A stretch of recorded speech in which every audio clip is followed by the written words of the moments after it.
Hi creatives, I am Dima and you're welcome to Jen J's sewing tutorial. On today's tutorial, just as promised, I bring to you the sewing tutorial of those beautiful overbust corsets. Just as you can see on the screen, I put together the whole pattern that we made in the last tutorial. If this sounds like what you'd be interested in, then you have to stick around till the end. Do not cut any part of this video so that you will understand everything it took to put this beautiful corset together. Let's get right into the video. So I started by cutting all of the patterns that we made in the last tutorial. That is the first step. I had to place it on the corset mesh. I introduced all of the materials that I am using here in the last tutorial. This is the corset mesh, and I first of all cut all of the patterns on the corset mesh. Now the next is to cut it on tulle or net. Now this is supposed to be original and quality net so that it will give you that sturdy and beautiful texture that you so desire with the ones you see. Okay, so now after cutting all of this, I'll go ahead and cut it on tulle. So after cutting it on tulle, just as you can see, I have cut it on tulle already. That is the net. I've cut it. This net stretches only one side. That is how you know the one that is original, and it's not usually very open. Like the opening is quite tight, okay? It's not very open. So I'm going ahead to put notches on all of the notches. You know, notches help you to know which part of the pattern goes attaches to which part. So that is why it's very important. So you can see how I notched all of this. I'll go ahead and also do the same for the front pattern, and then I will start joining all of this together. So you can see that I have cut the net for the front as well, just as you can see. And I used one layer of net because this net is really thick, like it's well covered. So, but you can use 2 or 3 layers if your net is not all of that. If it's open, let me put it that way, okay? So I use just one layer. You know, this is for tutorial purpose. I'm not really making it for anyone. So I'm placing this right on the corset mesh, just as you can see me do, and I'll go ahead and stitch it together. Yes, I'll use a running stitch kind of and stitch it all together on the sewing machine. I'll do that for all of that and start joining everything together. Pay close attention so that you will see everything I did to make this dress. As simple as it looks, there are basic sewing techniques that you must observe while doing this because I had to show even the sewing part like while on the machine stitching the bones down, okay, so that you understand what it takes to do all of that. It's not like the regular way of doing it. If you don't do it right, it's not going to give you the result that you so desire, okay? So you can see how I covered this with the tulle. I covered the net with the tulle, and this gives the absolute skin effect after doing this. So this is how I'm going to join it. The seam allowance is going to come out in front. This is how you join the corset. You can see that. So this came out on the tulle net part, on the front part, okay? So I'm going to trim it down to about 1/8 inch so that covering it with the encased boning will be quite easy.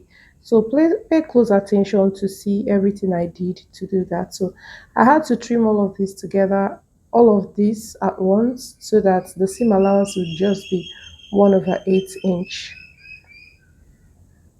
So you can see the curve has already formed even when the bone has not been attached. So these are the boning casings, and you can see the width of this boning case is 2 inches, just as you can see, and I will go ahead and be showing it. Now the boning I'll be using is 1/2 inch boning. That is why I made these 2 inches so that 1 inch will go for the seam allowance, unfold, while the remaining one will be exactly the measurement of the boning, if that makes sense. Just pay close attention and we will get to that and you'll understand what I mean, okay? So right here, I've joined the net to the crepe Please, this is not important. You can as well just fold your crepe and use it directly. Okay, you can see the measurements of the boning. The ridgeline bone is half. So when I fold it like this and stitch with half inch, the remaining half unfold is for the boning. And you know that crepe stretches, so it will not be hard to pass the ridgeline bone through this casing, if that makes sense. So after stitching it with half inch, I had to trim part of that allowance. I didn't let the whole half inch to be there. See how I put in the safety pin and push the head in. Now what I'm trying to do is just to turn this inside out. If you have your bodkin, you can as well use that to turn this inside out. Okay, so after turning it inside out, I'll go ahead and put the boning inside. You can iron to just make everything seamless, then you put your boning inside. So this is what I have, and this is the ridgeline bone that I'll be using. I just decided to tip up the mouth. Sometimes it's hard to push in if you don't tip up the mouth. Not always. You can still try pushing it in like that without tipping it, and most times it will still pass through. Okay, but I just decided to tip mine up before passing, and you can see what it looks like. Now this is how I'm going to hold it down on this. Fixing it on this middle is quite easy. So the main part I'm going to show you is how to stitch it down on that curved cup part, because if you don't do it the right way, it's not going to come out nice.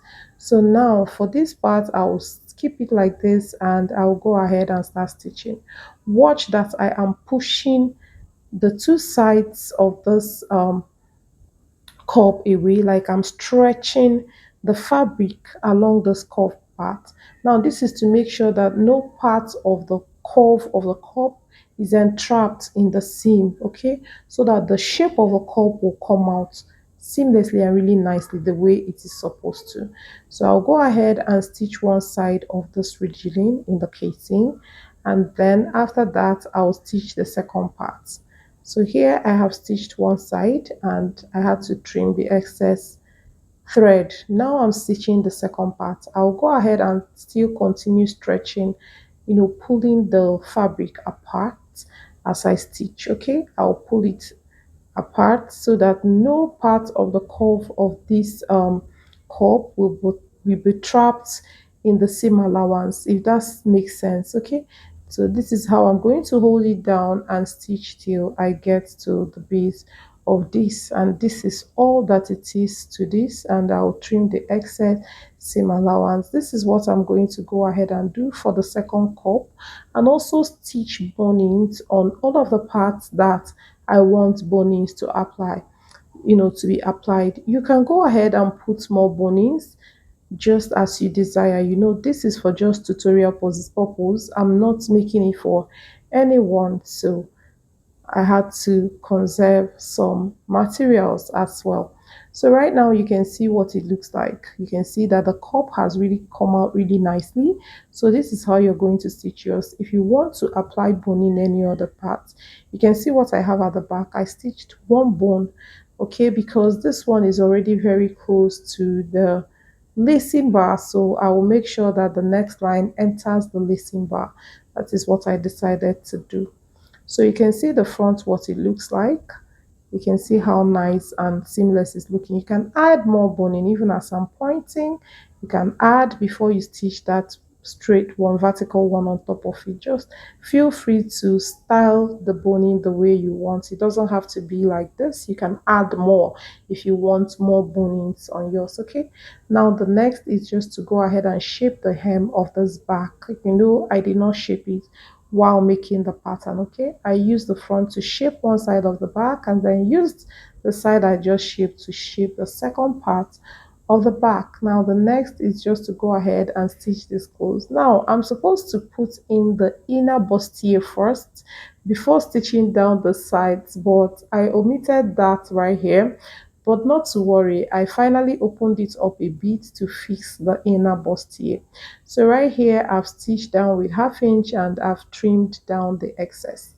But I'm not going to do anything further till I fix the inner bustier, okay? After fixing the inner bustier, I will now go ahead and put the boning for these sides. I'm not going to do it right now. I'll also put the lacing bar and continue with the rest of the pattern. Yes.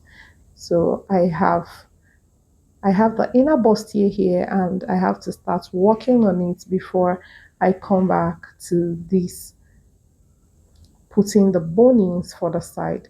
So I just had to push in the boning into the boning casing and keep it ready till after I was done with the inner bustier sewing, if that makes sense. So you can see what we have. It's looking really nice. So I'm going to go ahead and start stitching this inner bustier together. So guys, you can see what I have. I'll go ahead. I've applied wadding here and hairstay. Okay, I ensure the wadding did not get to the neckline, and this is light wadding that I used. And for this one, I applied light peplum stay, not the thick peplum. I applied light peplum stay. You can as well use cloth gum for that lining in place of the peplum stay. So I've stitched this all together. As you can see, I've also stitched down this one. I've actually started the bust caging for this one. You can see where I've already stitched down the bonings. Please, if you are confused about the bust caging here, because I did not go into details. I did this in a hurry because I was really busy. So I'm going to stitch along this bust lines. If you do not understand how I caged this bust, of course it's self-explanatory. You can look at the bone lines and understand exactly where I put in the boning. But I have a detailed tutorial on bust caging of a bustier like this. I'll link it up in the description just in case you want to see it and understand more of how to do bust caging for a bustier like this. So I've gone ahead to stitch this. You feel free to add more bonings, ridgeline bone, if you want. Okay, you know this is for tutorial purpose and I just had to limit it like this, but you can add more if you want. I felt this is enough for what I want it for. Okay, just place the wording. As you can see, what I'm using here is wording, but it's really fluffy. This wording is really fluffy. It's not the light one, okay? It's thick wording, but it's fluffy like fiber. So that is what I used to like pad up the boning or to flesh the boning. So here I am at the ironing bay. Don't mind the black sticky things on my ironing table or my ironing table. Yeah, those are gums from all of these wording, hairstay, and all of that. And I have this special iron that I used for stuff like that. I don't use it to iron clothes proper because it can dirty clothes. Okay, so you can see how I'm using ironing clothes on this wording and then ensuring that I am ironing it really properly. Okay, so what I'm using as the ironing cloth is a pure cotton fabric. You can just get it from your lining store, pure cotton fabric. So that is what I'm using, and I'm just ensuring that the wording sticks really nicely to the caged bustier. So when I'm done gumming it really nicely as I want, I had to trim off the part that I do not want because I don't want the wording to get to a certain part. You can see that I trimmed like 1 inch under the bust and 1 inch like along the neckline, and you can just see how I'm trimming it round just to ensure that the wording covers strictly the caged parts. Okay, so after doing all of this, I will then cover it again with wadding and still use my iron on it. So that is what I'm doing here, just using my iron to place, ensure that the hairstay really covers this up really nicely. That is all I did here, and I had to trim off this part. Like I didn't trim it completely as I did for the wadding. You can see I allowed the hairstay to cover every part of this caged bustier, okay, that ended under the bust that is this inner bustier. So the hairstay covered every other part, more like helped to hold the wording in place. This wording is just like fiber. If you have fiber, you can use fiber in place of this wording that I use for the fleshing. You can as well use layers of hairstay, like 6 or 8 layers of hairstay to flesh your bustier. Okay, so after doing all of that, I had to stitch the under bust part of this bustier. After stitching the under bust, I had to notch. Okay, after notching, you now turn it inside out. So you just have to go ahead and turn it inside out. You can top stitch on the lining if you want, and if it's easy for you to do that. Ensure that you end your bust caging 1 inch before the neckline and before the under bust. So important, so that doing all of this will not be a problem. If you watch, that is where I ended the caging. And after I stitched all of the neckline and around the armhole and all of that, you can see that the caging was still intact, is not affected. So any excess, you just trim it down and then bring the overbust corset, open up the sides. This side that I closed earlier, I'm going to open it up and then arrange the bustier really nicely on it, pin it down really nicely the way it is supposed to be. And after pinning it down, arranging it nicely, this is what it looks like. So you go ahead and stitch it close by the side, just as you can see. I'm going to tack all of those places with hand needle and thread. So after tacking it down and everything, we'll place boning on this side like this, just as we did for every other part, and stitch it down. We also stitch it down here, and this is what it looks like. So after stitching all of this down, you can see what it looks like. The whole overbust corset arrangement is coming out really nice. So this is what it looks like. I'm going to go ahead and tack this, you know, bustier really nicely from the back on the overbust corset. I'm going to tack along the boning so that it doesn't show in front. Please tack along the boning. See where I'm trimming right now. Please, if you want a sleeve for your corset, do not trim this part. This part is for if you want to add a sleeve. Yes, that is why I left it till this stage. But if you don't want a sleeve, trim it out like this so that it will be just pure overbust corset, strapless without sleeve. Okay, so after cutting it like this, you can still, if you know you are not using a sleeve, you can still remove this part from the pattern making stage. But I just decided to leave it so that you understand what I mean by with sleeve and without a sleeve. I'm going to stitch down boning on this side and also do the same for this other side. Okay, so you can see that I've stitched down the boning like this, and I used 1/4 inch boning. Okay, the width of this boning is quarter, unlike the one I used on the body is 1/2 inch.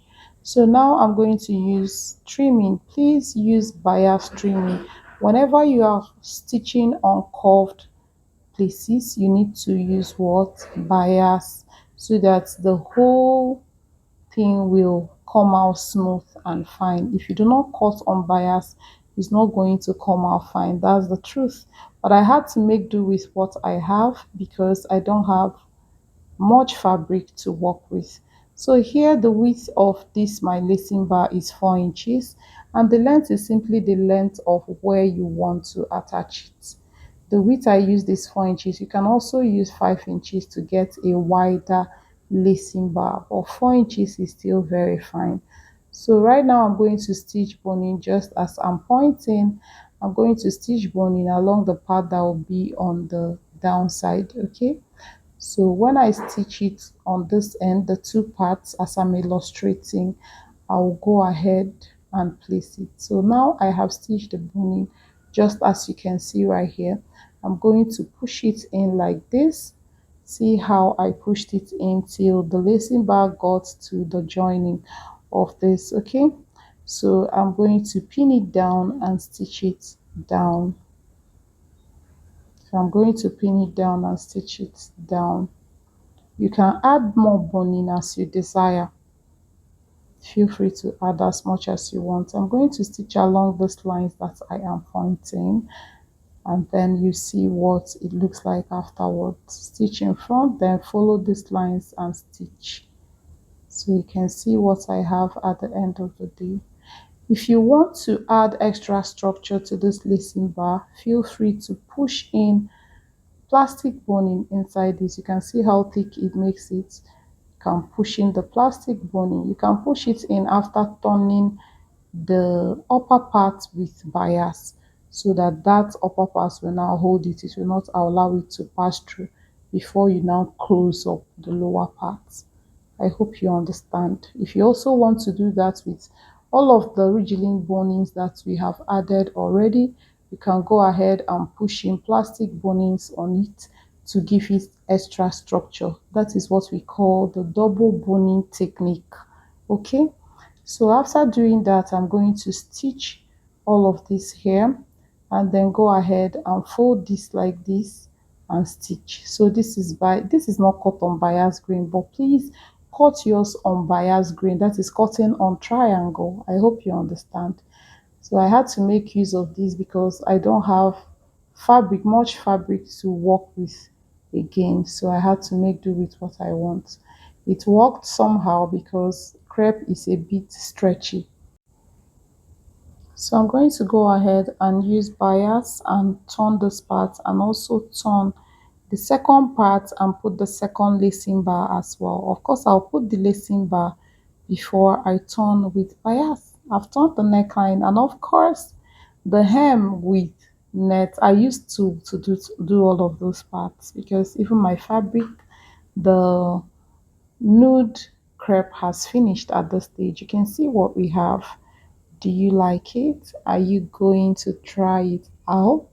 You can see how beautiful this overbust corset looks.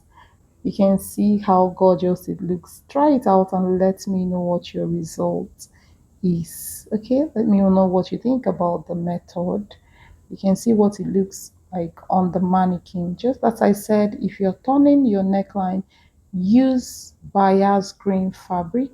This is not the exact size of this dress form. That is why it left that much space at the back.